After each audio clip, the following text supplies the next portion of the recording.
प्रिय विद्यार्थियों, ऑनलाइन कक्षा में आपका स्वागत है। आज मैं आपको पढ़ाऊंगा भारत के निर्वाचन आयोग के बारे में, इलेक्शन कमीशन। जैसा कि आप जानते हो, लोकतंत्र में सबसे अधिक महत्वपूर्ण होते हैं इलेक्शंस, निर्वाचन, चुनाव। और हमारे संविधान द्वारा इन चुनावों को करने और करवाने का दायित्व दिया गया है निर्वाचन आयोग को। राष्ट्रपति के चुनाव होते हैं, उपराष्ट्रपति के चुनाव होते हैं, लोकसभा और विधानसभाओं के चुनाव होते हैं, पंचायतों नगर पालिकाओं के भी चुनाव होते हैं। चुनाव आयोग का कार्य होता है निष्पक्ष निर्वाचन करवाना। संविधान के अनुच्छेद 324 द्वारा निर्वाचन आयोग का गठन किया गया है और उसमें लिखा है कि भारत का एक निर्वाचन आयोग होगा जो निर्वाचनों का निरीक्षण, निर्देशन और संपादन करेगा। संविधान में प्रारंभ से ही निर्वाचन आयोग को बहुसदस्यीय बनाया गया है, लेकिन लंबे समय तक व्यवहार में निर्वाचन आयोग एक सदस्यीय रहा, परंतु 1989 के बाद से इसे बहुसदस्यीय रूप व्यवहार में भी मिल गया और लंबे समय से अब निर्वाचन आयोग में 3 सदस्य होते हैं, एक मुख्य निर्वाचन आयुक्त और 2 अन्य निर्वाचन आयुक्त। और ये निर्वाचन आयोग देश में राष्ट्रपति, उपराष्ट्रपति, लोकसभा और राज्यों की विधानसभाओं के चुनावों को संपन्न करवाने में सक्रिय और संपूर्ण भूमिका निभाता है। हाँ, पंचायतों और नगर पालिकाओं के चुनाव के लिए राज्यों के अलग से निर्वाचन आयोग की व्यवस्था की गई है। यह हम राष्ट्र के निर्वाचन आयोग की चर्चा करेंगे और मैं अब आपको बताऊंगा कि निर्वाचन आयोग के प्रमुख कार्य कौन कौन से होते हैं।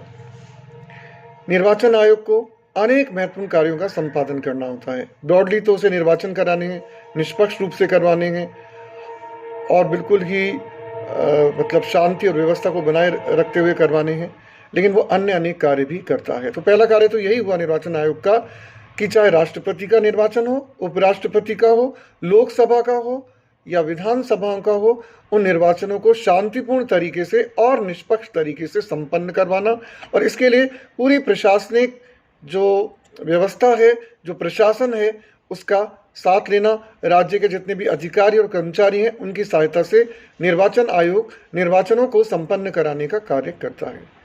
इसके अतिरिक्त जो अन्य कार्य निर्वाचन आयोग द्वारा की जाती हैं उनमें से दूसरा कार्य है निर्वाचन क्षेत्रों का परिसीमन करना। खासतौर से लोकसभा के जो निर्वाचन क्षेत्र होते हैं उनका परिसीमन करने का कार्य भी निर्वाचन आयोग द्वारा किया जाता है।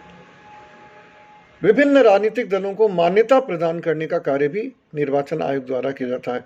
निर्वाचन आयोग द्वारा ही वो मापदंड बनाए जाते हैं जिनके आधार पर कोई राजनीतिक दल मान्यता प्राप्त करता है और उसमें भी कौन सा राजनीतिक दल राष्ट्रीय दल के रूप में मान्यता प्राप्त करेगा और कौन सा राजनीतिक दल राज्य स्तरीय दल के रूप में मान्यता प्रदान करेगा, इसके लिए भी निर्वाचन आयोग नियम बनाता है।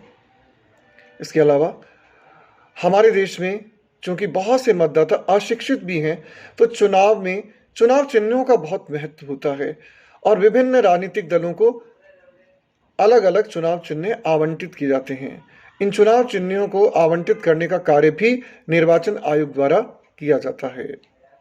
अगर किन्हीं 2 राजनीतिक दलों में किसी राजनीतिक दल के विभाजन की वजह से किसी चुनाव चिन्ह को लेकर मतभेद हो जाता है या दोनों दल ये दावा करते हैं कि हमारा ये चुनाव चिन्ह होना चाहिए, तो इस पर भी अंतिम फैसला निर्वाचन आयोग द्वारा किया जाता है। इसके अतिरिक्त आकाशवाणी और दूरदर्शन पर विभिन्न राजनीतिक दलों को प्रचार के लिए समय दिलाने का जो कार्य है वो भी निर्वाचन आयोग द्वारा किया जाता है। निर्वाचन आयोग द्वारा राजनीतिक दलों के लिए आचार संहिता का भी निर्माण किया जाता है कि कौन से आचरण का पालन राजनीतिक दलों को निर्वाचन के माध्यम से करना है। इसके अतिरिक्त निर्वाचन आयोग ही लोकसभा, विधानसभा आदि चुनावों में एक प्रत्याशी अधिकतम कितना धन खर्च कर सकता है, इसके बारे में भी नियम बनाता है। तो इस प्रकार हम देखते हैं कि निर्वाचन आयोग द्वारा अनेक कार्य संपन्न किए जाते हैं। निर्वाचन आयोग की भूमिका में क्रांतिकारी परिवर्तन जिस मुख्य निर्वाचन आयोग के कार्यकाल में आया था वो थे श्री टी एन शेषन। जो हैं उन्होंने किसी भी राजनीतिक दल या सरकार की बात सुने बिना अपने निष्पक्ष निर्णय लेकर निर्वाचन आयोग को एक नई प्रतिष्ठा प्रदान की थी। वर्तमान में भी निर्वाचन आयोग अपनी भूमिका काफ़ी अच्छे से निभा रहा है और वो लगातार भारत में लोकतंत्र की सफलता को प्रतिपादित करने के लिए विभिन्न चुनावों का संपादन पूरे निष्पक्षता और पूरी तैयारी के साथ करवाता रहा है और निर्वाचन आयोग लोकतंत्र की सफलता में एक बहुत ही महत्वपूर्ण भूमिका निभा रहा है। धन्यवाद।